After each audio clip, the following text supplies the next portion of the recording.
Hola de nuevo, y nuestra próxima conferencia será dada por Ilenia Gheno.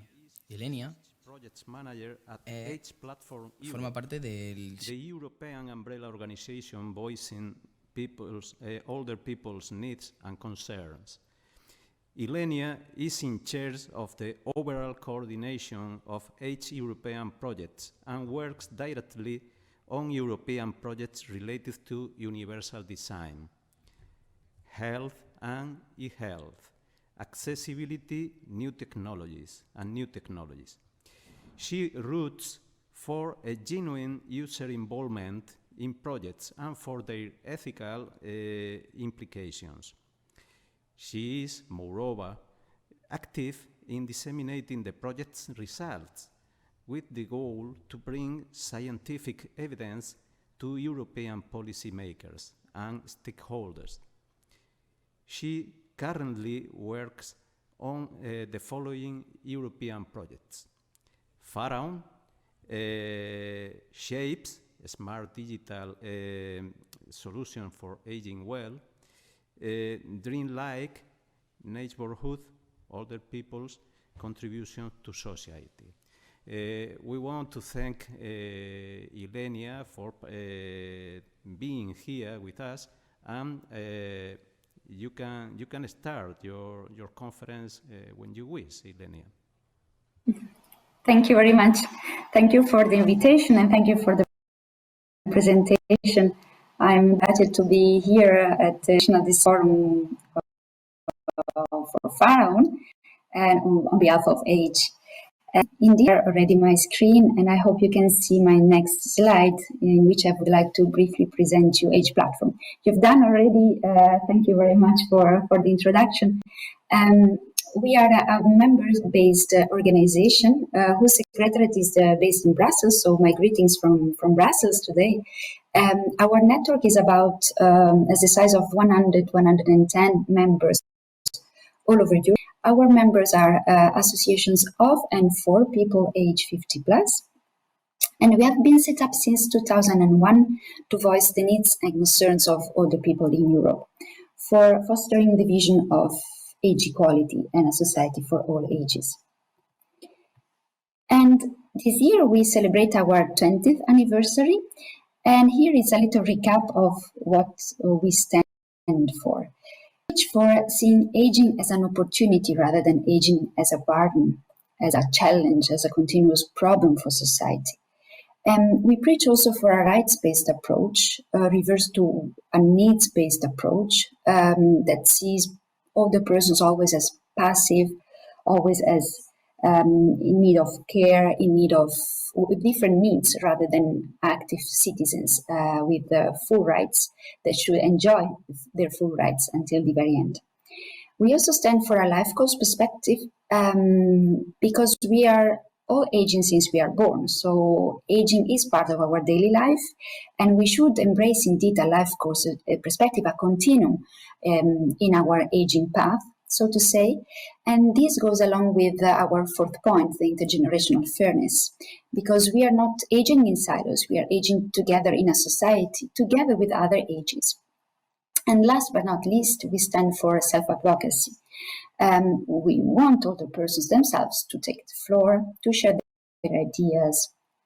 We share with other NGOs, with other, especially with the disability movement, the motto, nothing about us without us.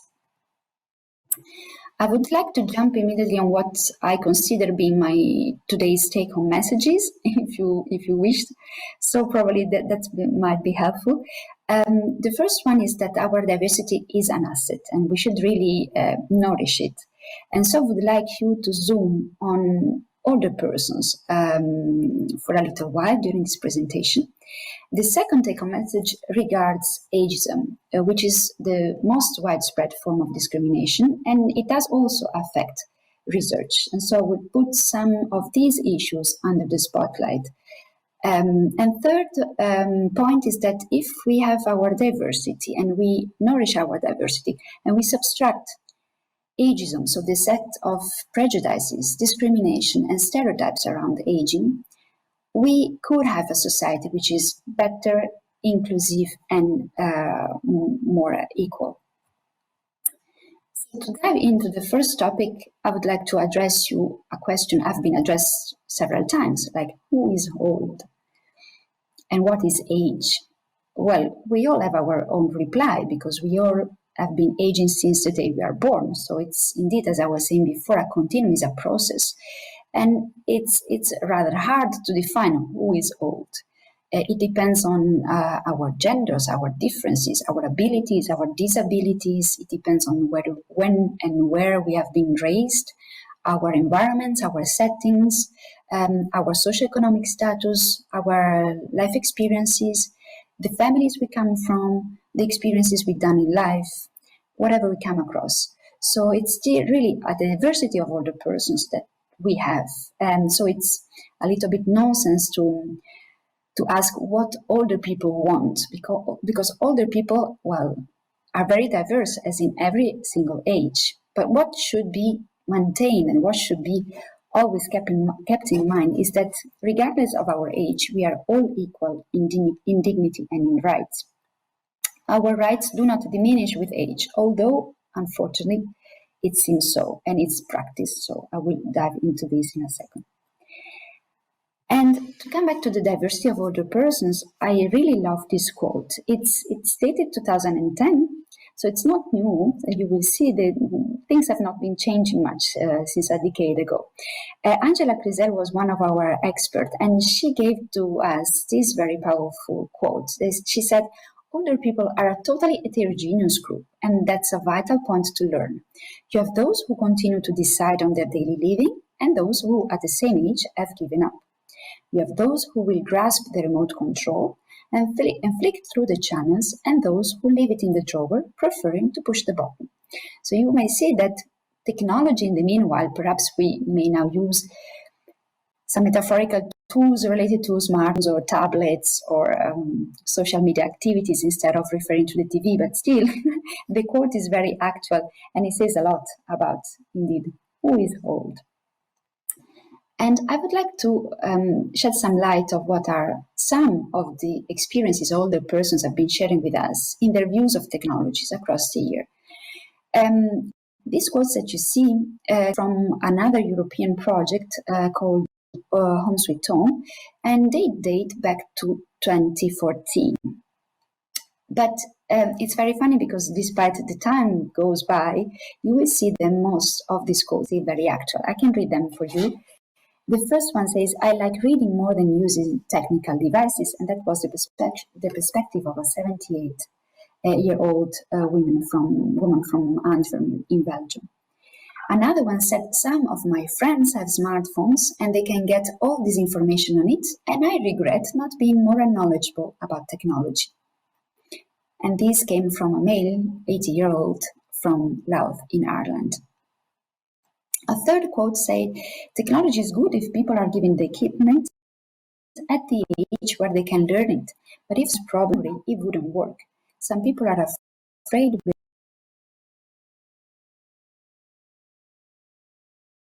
their life with technology.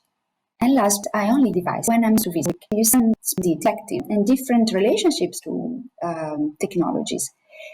They are all embedded in this brochure, ICT Wellness Older Person Things, that is again 2014, but it's still very actual.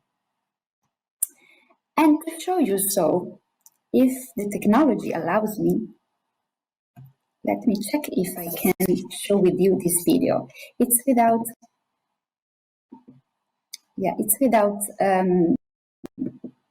well, it's in English, but it's not spoken, so you will see it's very short. Perhaps you can't see now. I should perhaps just change. Oh la la. Sorry, there's also something.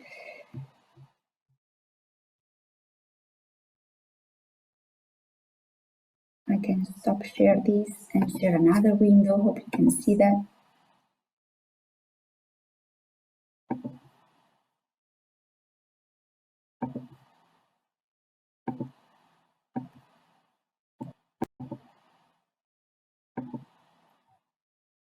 You will tell me in case you don't see it, or you don't see it full screen. So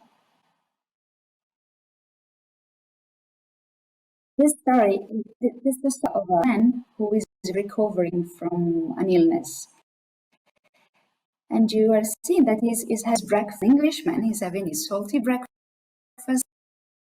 and heavy breakfast. And there is a yellow smart fork that says, well, you should reduce the salt, you're eating too much, too fat. This breakfast is too fat. Remember, you should have 5 portions of vegetables and fruit per day. And now you see this gentleman in front of his TV with cane, doing steps. So at the first try, but what a few steps, now it's back to his reality, to his normal life. And now the smartphone reminds him to take more steps, to go on. It's not really convincing, isn't it? And now it's time to bed.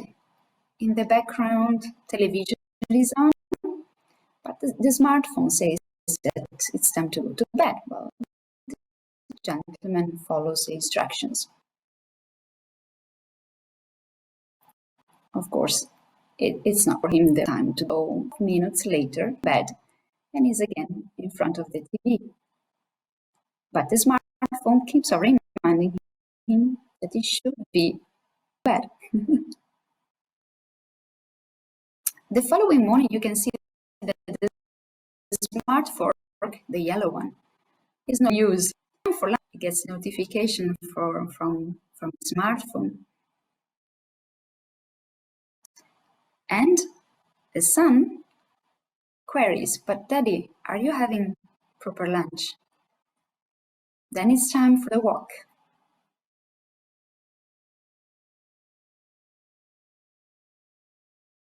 He's not really convinced about taking more steps, isn't it? Finally, the cane, the smart cane, is forgotten. Again, a reminder from one of the daughter. Are you okay? And last, it's time for bed.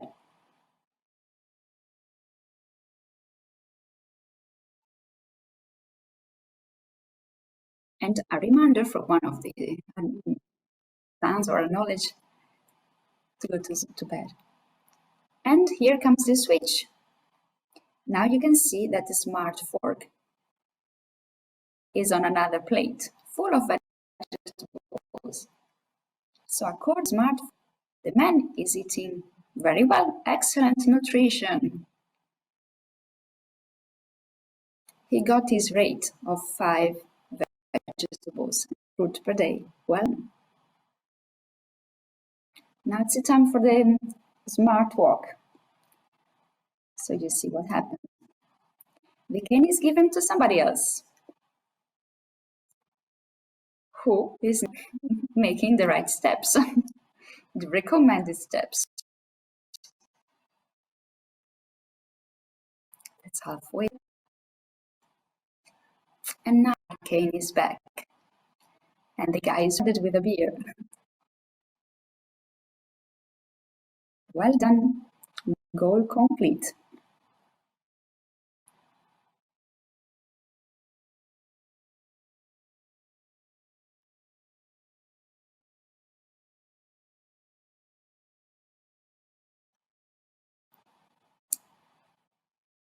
And last, television is still on. And the good night is given to a pile of books, who is replacing the man at bed.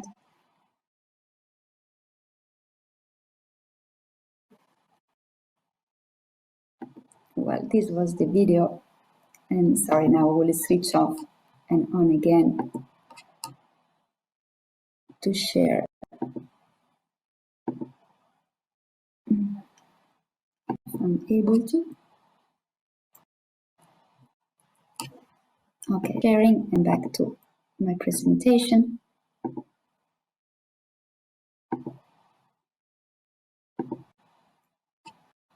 Here we are. I should be back again. This nice video to me is summarizing a lot of things in once. And I will, I've tried at least them all the PowerPoint presentation, this slide. What are the different attitudes to digital solutions? So we have seen there is a wide spectrum of interests who can be very interested in technology or not being interested at all. There is a wide spectrum also of awareness of the opportunities on what are the risks, because also we should be aware of what are the risks for our privacy, the use of data, fraud, etc. There are different levels of accessibility to digital solutions. There are different literacy, and literacy changes over time. 20 years ago, our digital literacy was confined perhaps to some initial steps into the internet and not much more than that. Nowadays, we are really immersed in digital solutions, and our literacy is changing over time. There are different affordability issues, because indeed, being connected, being digital is also a matter of wealth, of being able to purchase, to be allowed to maintain those solutions.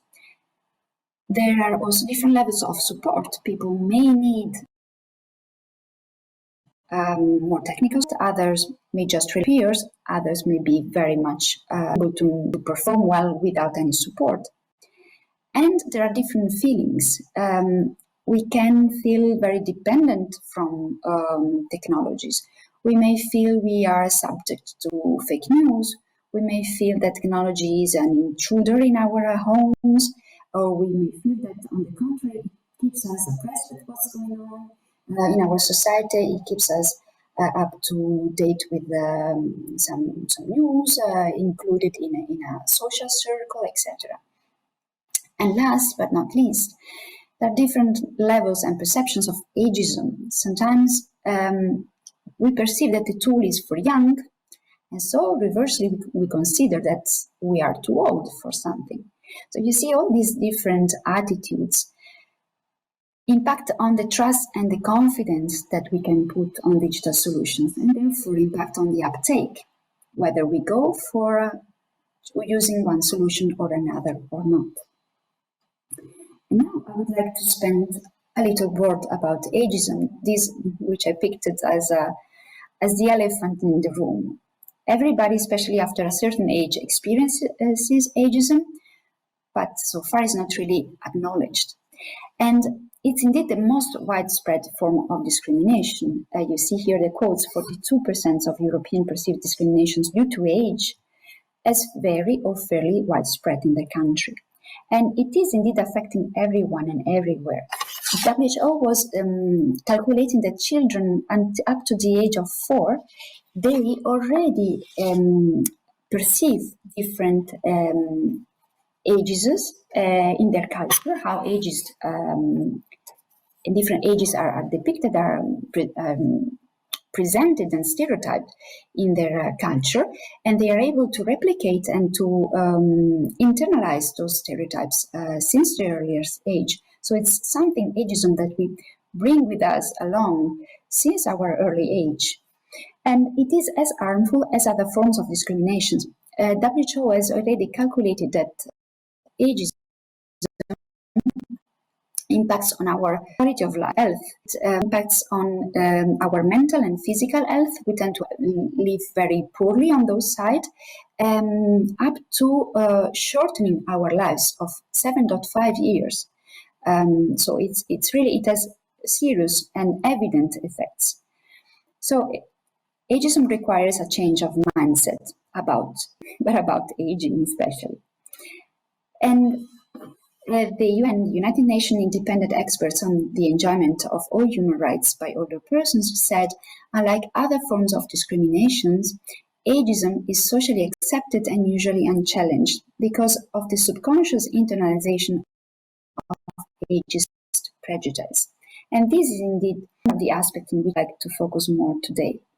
And to do so, I will refer to a recent policy brief issued by the Horizon 2020 project Ageism. The brief is called Ageism and Technology Policy Brief, and the quote says, if older individuals themselves have internalized the belief that older persons cannot learn any more or are less capable of using digital technology, they may be at risk of actually having greater problems in adopting new digital technology. So that's what, in a shorter version, I said, I am too old for that. And this is indeed what happened. Also, Anna, in the speech before, she was referring to a kind of self-fulfilling prophecy. And that happens exactly also with technology, not only with loneliness. We think we are too old to start something new. We are too old to embrace a new challenge. We are too old to pick up on the features of our smartphone, and we prefer to give up. We don't even give a try. And that's because we perceive ourselves as incapable to do so. And we result in being incapable to do so. Ageism is everywhere, and research, and also European research, is not ageist proof, let's say. Here are some examples of ageism I came across during my experience at Age Platform Europe.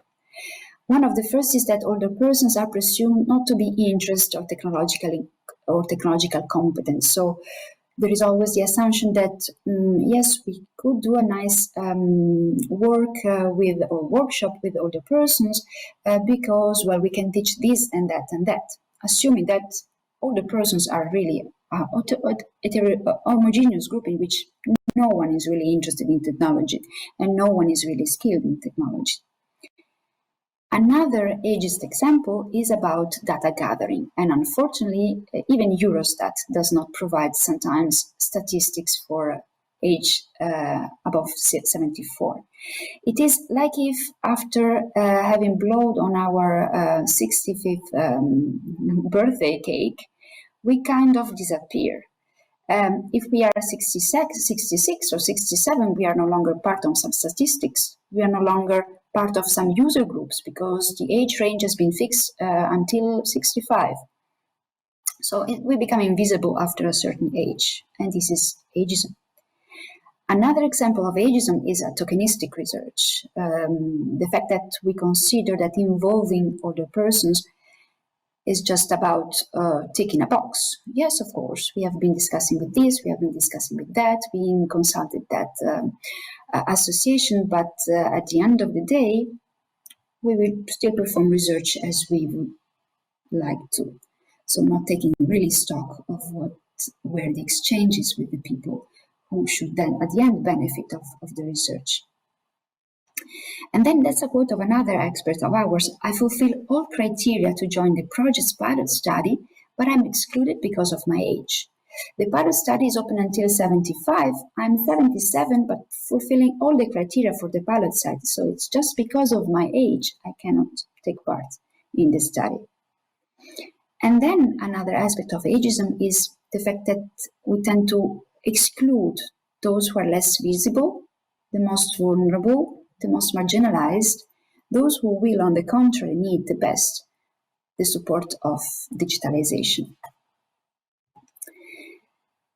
Some consequence of ageism in research, the fact that we miss data, we miss the right data, and what does this entail? Excluding part of the population from the pilot studies, from statistics, from surveys, means that we have data that are polarized around certain age groups. And those are data that cannot be valuable for the whole age spectrum. Those are misleading data and discriminating data. And you can imagine now with artificial intelligence that if we exclude part of a population and the data is not gathered and analyzed for all ages, well, the algorithm that will develop artificial intelligence will exclude and discriminate some people on the basis of their age. The results of the research is inaccurate, is not completely accurate indeed. The research can be wasted because involvement is too poor or is not rightly managed. And some of the results are like the quote of one of our experts from the Netherlands. After an heart attack, she said, well, there are no medications really fit in my case, as they have all been tested only to younger adults and they play tricks to my health at my age. So you see a very direct consequence of ageism in research, medicalized research in this case. Luckily, we are there to try to reverse this scenario, to try to foster a more positive attitude of age, a more positive vision of age, and a society that it's really equal and does not consider age as a burden. So, if interested, besides the Pharaoh project, I would like to point out the Shapes one, is another sister project, as we like to call it, for Pharaoh. It deals with the smart and healthy aging devices for older persons. And on the 26th of October, we will dive into what are the lived realities of older persons and how they are interconnected in the digital era. The workshop in English, but with interpretation in Spanish, in German, and in Italian, plus the sign language interpretation will be available, and the speech to text, so it will be possible to read across the four languages. And here is just a quick snapshot of what we will be discussing. It will be a representative from Age Platform, from the World Federation of the Deaf Blind, and from the European Union of the Deaf, to share a first podium. And then we will dive into what are the Shapes stories, real stories of older persons, sharing their fears, their anxieties, their challenges in the healthcare sector, with technology, with mobility, with accessibility on their daily living. And we will try to see how the research at European level and studies can interact with those case studies and perform better for the better of our societies. And this was it from our side. I hope I didn't take too much time. I hope also the rest of the presentation went smoothly. I think I can now stop sharing.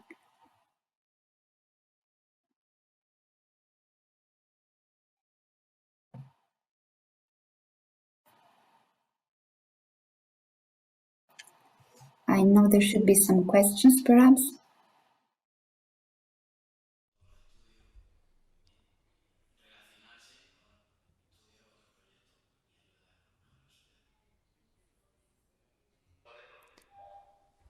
Thank you very much, Ilenia. Thank you very much. Very clear, very interesting, your conference.